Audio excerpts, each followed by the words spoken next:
patologías congénitas del cuello, definir su estudio y manejo correcto quirúrgico. De por sí son un grupo heterogéneo de enfermedades, que lo podemos ver desde el nacimiento hasta la edad adulta.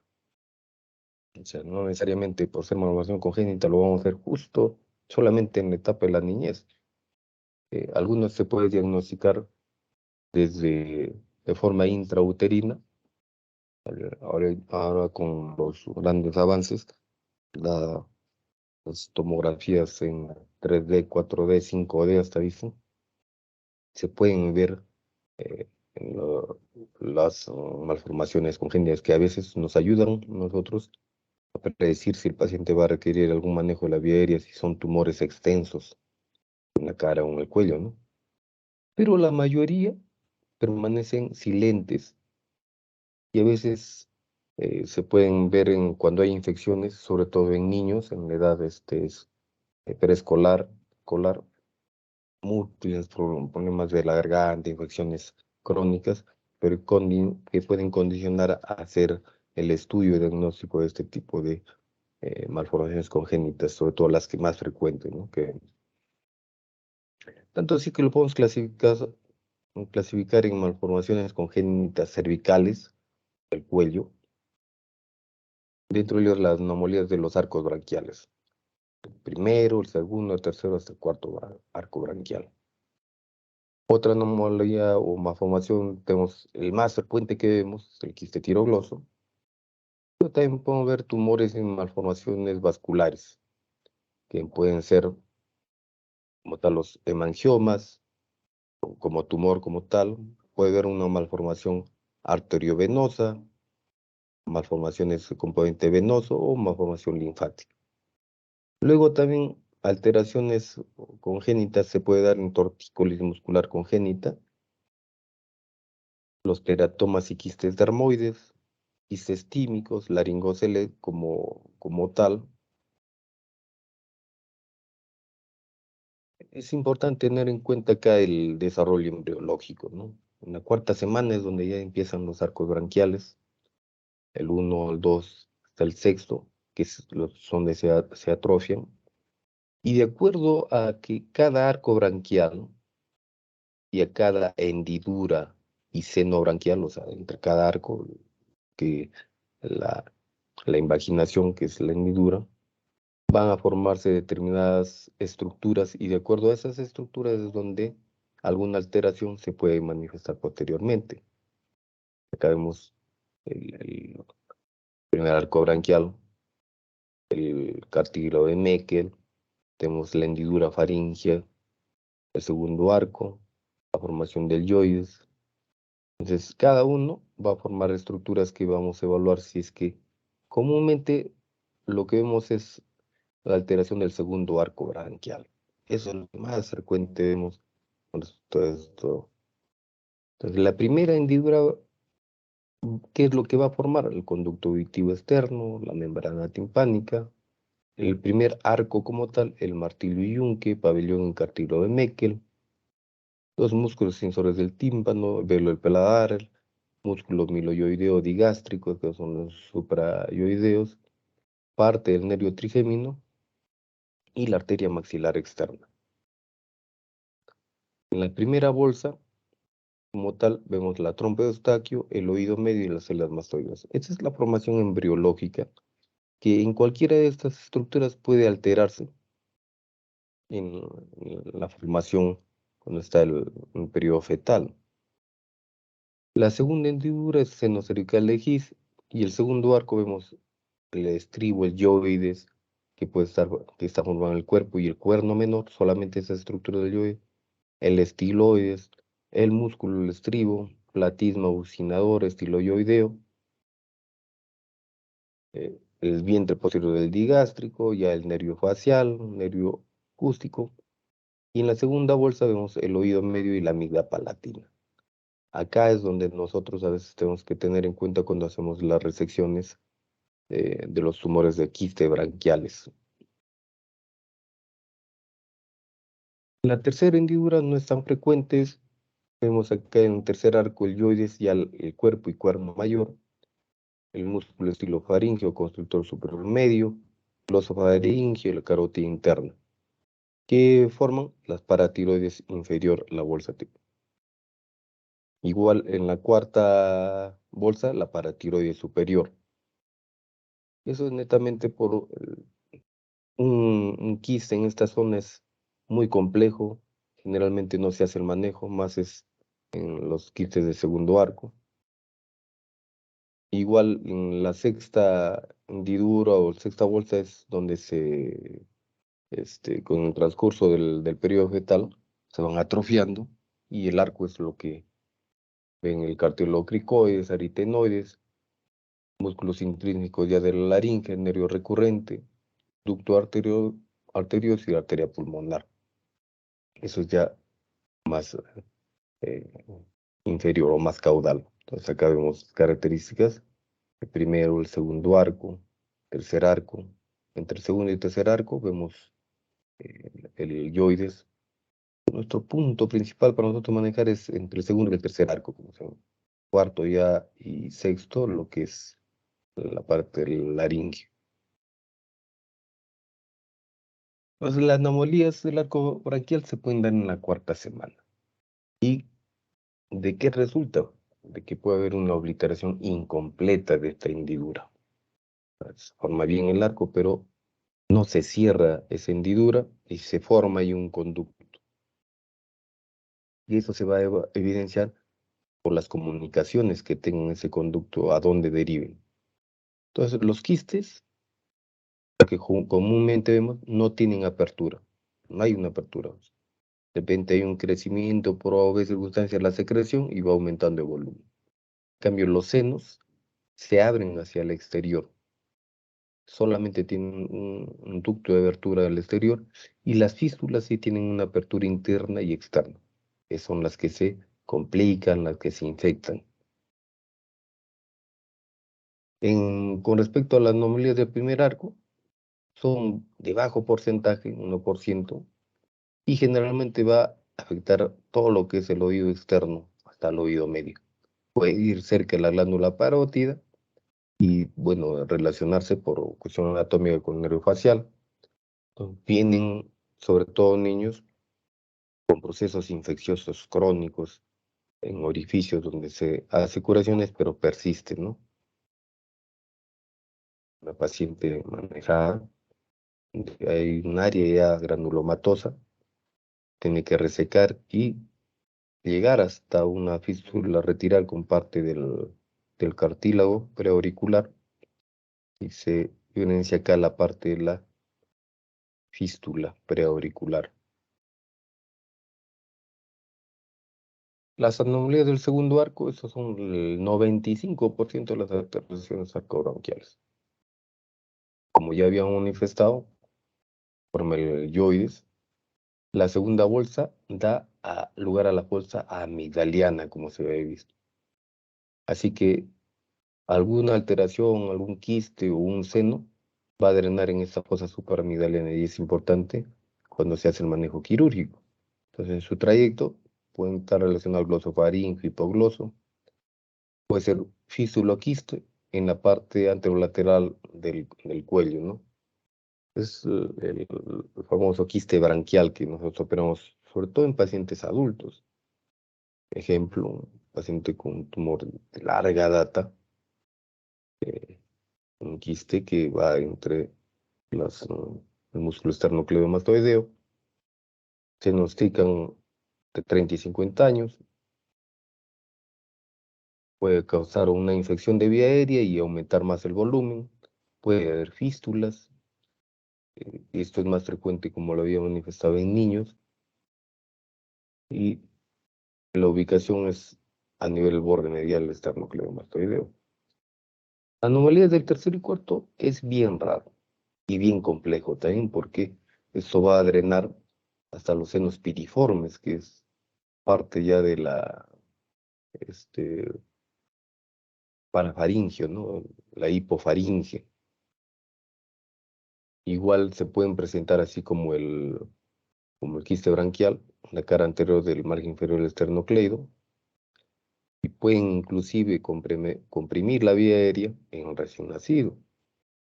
Y el quiste tiroidoso es, se supone, la primera de las malformaciones congénitas cervicales y la segunda masa cervical con frecuencia, que es lo que más se opera ahí en niños, ¿no? Se encuentran ahí los restos del conducto tirogloso, pero la mayoría son asintomáticos. O sea, al formarse la tiroides desde la parte secum, que es la base de la lengua, va dirigiéndose hasta la parte laringotraqueal. En ese ínterin es donde se forma el conducto y se oblitera, pero en un 7% de la población no está obliterado. Y cualquier proceso infeccioso faringio puede condicionar a que aumente el volumen. La mayoría se puede diagnosticar en esa edad. Hay una tumoración en la línea media, indolora, puede estar adherido al hueso yoides, se hace la maniobra de abrir la boca y retirar, hacer que la lengua haya una propulsión, y eso condiciona a que se mueva la tumoración, nos da una idea de que es un, un quiste del tirogloso. Ahora, si el 10% puede presentar un tejido tiroideo funcionante en la base de la lengua, o sea, una tiroides lingual, es importante tener en cuenta, porque a veces se retira y el paciente se queda sin glándula tiroidea. Entonces es importante hacer un estudio de una ecografía tiroidea para descartar que solamente sea algo ectópico, además de la tiroides que se tenga, ¿no? También es importante tener en cuenta que cerca de un 25% tiene la piramidalo. A veces se puede infectar, ¿no? Y formarse un quiste tirogloso infectado. Más frecuentes en niños, como les manifiesto. Después, la cirugía que hacemos, eh, se hace una cirugía, una resección del quiste con la técnica de Sinstru. Esto es de un quiste infectado, pero se veía que era bicorne, había dos quistes en esta zona. Se tuvo que retirar con parte del hueso yoides y los dos quistes que iban supra e infrayoideo. El estudio que se pide además, varón de la ecografía, es la tomografía, para evidenciar bien la comunicación que tenga con las partes posteriores y obviamente la relación con el yoides, ¿no? La ecografía cervical con la biopsia aspiración, que en este caso está como PAP, es importante tener en cuenta para tener un diagnóstico relacionado con la tiroides. Si hay que una alteración en la función tiroidea, es importante tener en cuenta, además de la ecografía, en algunos pacientes, no en todos, una gamografía tiroidea. Pero generalmente nosotros con una ecografía, una biopsia aspiración, y si es que es una tumoración grande, pedimos una tomografía, es suficiente para hacer ya el manejo quirúrgico. Y el tratamiento es, obviamente, la resección que se hace con la resección con el hueso yoides, o el quiste, el hueso yoides, y se tiene que extender hasta la parte de la base de la lengua, una parte pequeña, para tener la seguridad de que se ha retirado todo. En menos del 1% puede haber transformación maligna, sí, puede haber carcinoma papilar de quiste tirogloso, que es menos del 1%, pero se puede dar.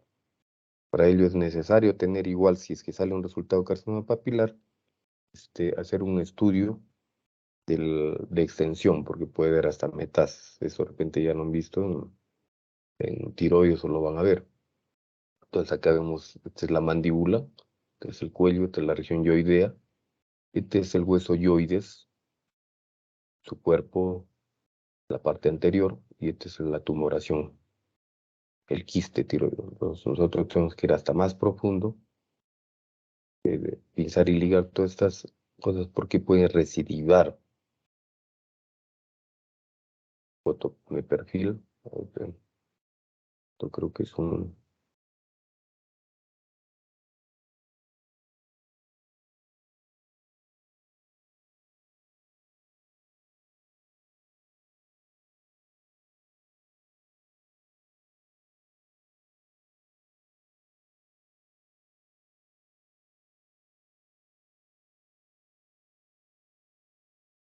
La cirugía como tal es una yoidectomía central, ¿no? Se retira el yoides, pero simplemente se coloca como la operación de Sinstro, que ese es el médico que lo patentó, y la que tiene menos recidivas.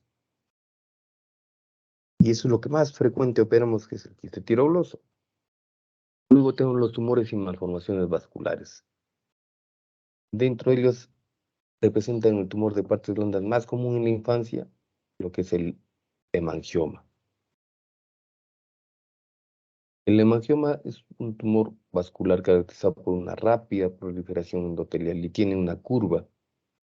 Puede presentar como una lesión plana o al momento de nacer es inexistente, pero empieza a hacer un crecimiento intermitente durante el primer año para luego ya empieza la parte involutiva. O sea, sin que se le haga ningún tratamiento, la mayoría de hemangiomas planos, que esa es la clasificación, involucionan, o sea, regresan y no requieren ningún manejo. Ahora sí, a veces no es completo esta involución y puede haber alguna deformidad que requiera el manejo o quirúrgico o manejo con algunos sustancias que lo hagan fibrosar. Mm, Una lesión, un angioma plano en la región parotidia. A veces, si es que están localizados internamente en la mucosa, puede haber paciente con estridor.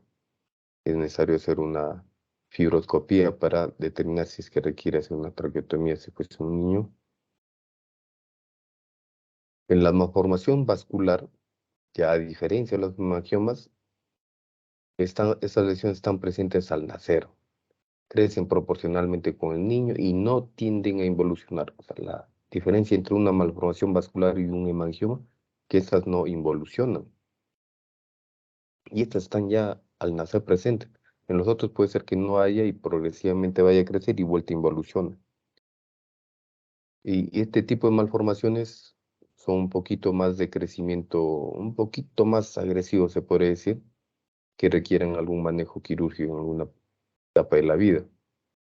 La malformación arteriovenosa, el componente arterial y venoso, puede ser de flujo rápido, eh, puede ser de crecimiento así impredecible y agresivo, puede ser pulsátil, si es que es el componente arterial.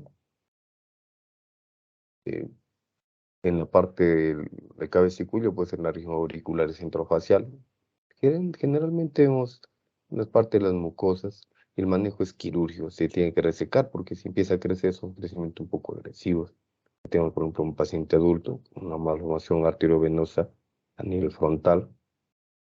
Se diseña la resección, se ve toda esta área que son arterias con venas. Se tiene que resecar en bloque toda esta zona para hacer la reconstrucción posterior.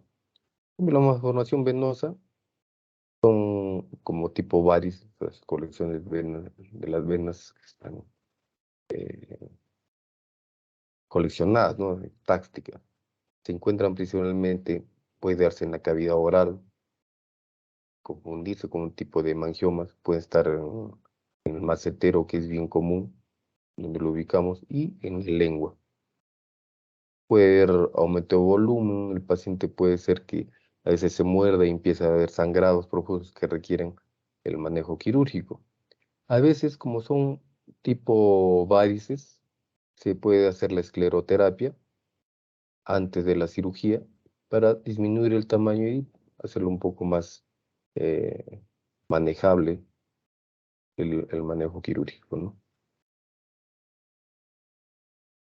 A veces escleroterapia y cirugía es mejor que solamente la cirugía, dependiendo de la localización y el tamaño. Por ejemplo, una paciente que después de que está bien agachada un buen tiempo, se retira y ahí se ve la malformación venosa tipo varices, que no solamente es esta parte, sino toda esta área, ¿no? Y la malformación linfática son masas suaves, blandas, que más o menos pueden darse al 50% al momento de nacer y un 80% en los primeros 3 años. Son los famosos linfangiomas. Puede ser por un bloqueo congénito a nivel linfático, a nivel de todos los canales linfáticos primordiales. Puede también acompañarse de estasis venosas o componentes vasculares, o sea, hacer un hemangio-linfangioma, que es mucho más complicado. Estos tumoraciones, malformaciones linfáticas, no son tumores, sino malformaciones. Puede ser que lo tenga en el momento del nacimiento que impida que el niño empiece a respirar por los pulmones, entonces requiera una intervención inmediata o reducir el tamaño de la tumoración o hacerle una traqueotomía y hacer la cirugía.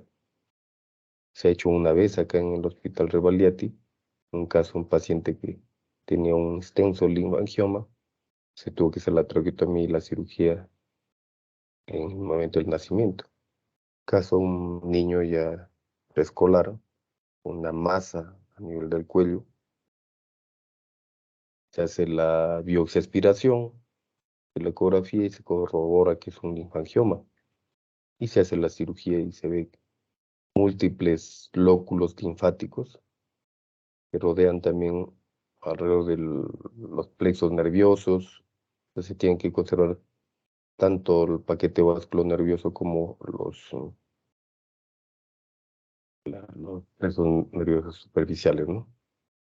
Los linfangiomas infrayoideos suelen ser macroquísticos y se suele diagnosticar en el periodo intrauterino. Puede llegar a tamaño variable, a menudo su extirpación se debe realizar en el neonato, en los lactantes, como les manifestaba, puede haber problemas respiratorios, ¿no? En cambio, los suprayoideos suelen ser microquísticos o infiltrantes. Estos, la invasión, o sea, de alguna región de la base lengua, solo de boca, se le hace un poco más complejos. Se meten entre todas esas estructuras que impiden hacer una correcta resección o se puede también lastimar a estructuras importantes. Entonces, es difícil hacer la extirpación completa. Otro aspecto o alteración congénita, no una malformación como tal, sino no es malformación, sino es la tortícolis muscular congénita. A veces el paciente nace y se ve con el cuello más corto el otro lado, ¿no? Algunos le llaman pseudotumor de la infancia o fibromatosis coli. Y es prácticamente el resultado de un trauma en el músculo esternocleidomastoideo. Puede ser durante el parto o el periodo intrauterino, que eso forma un hematoma y es una fibrosis y obviamente disminuye la longitud del esternocleido.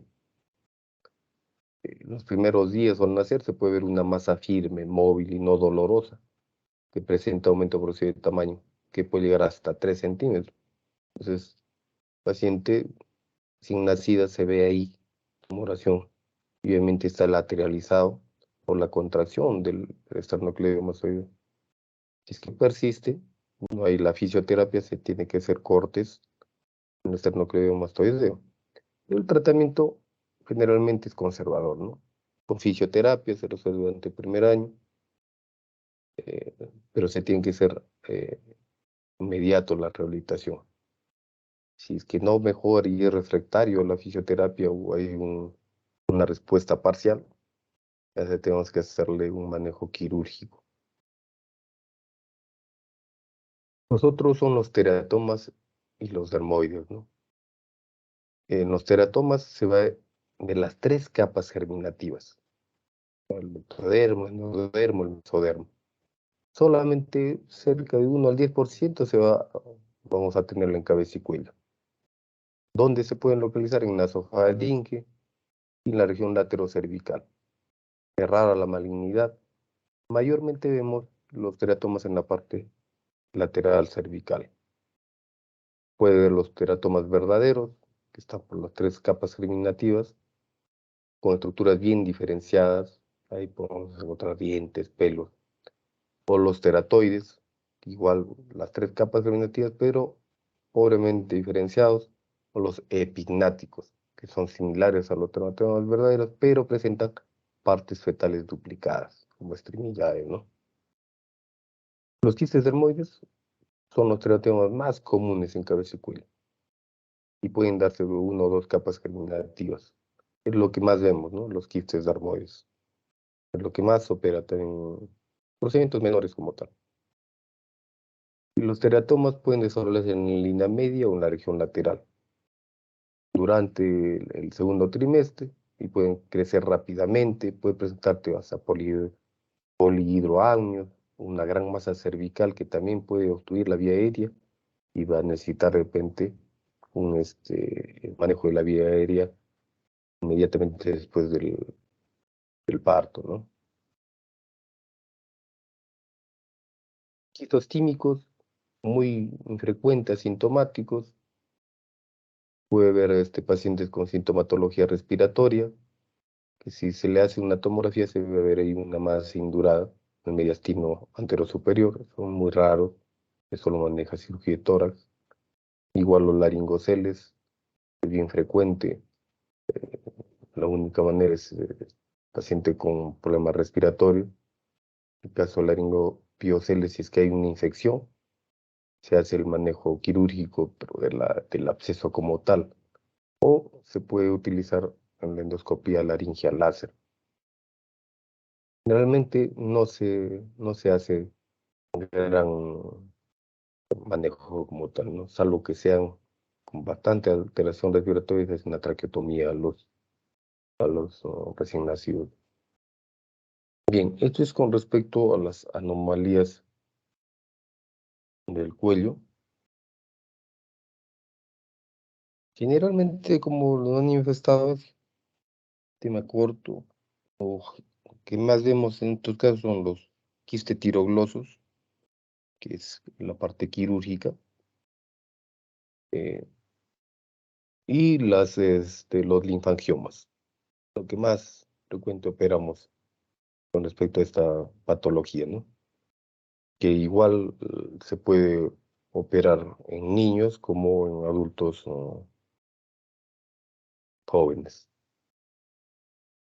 ¿Algún comentario o algo, opinión?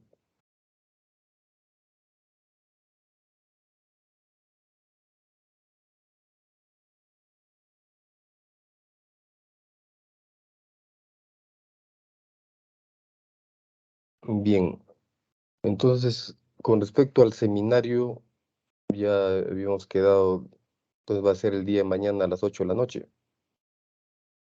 Sí, doctor.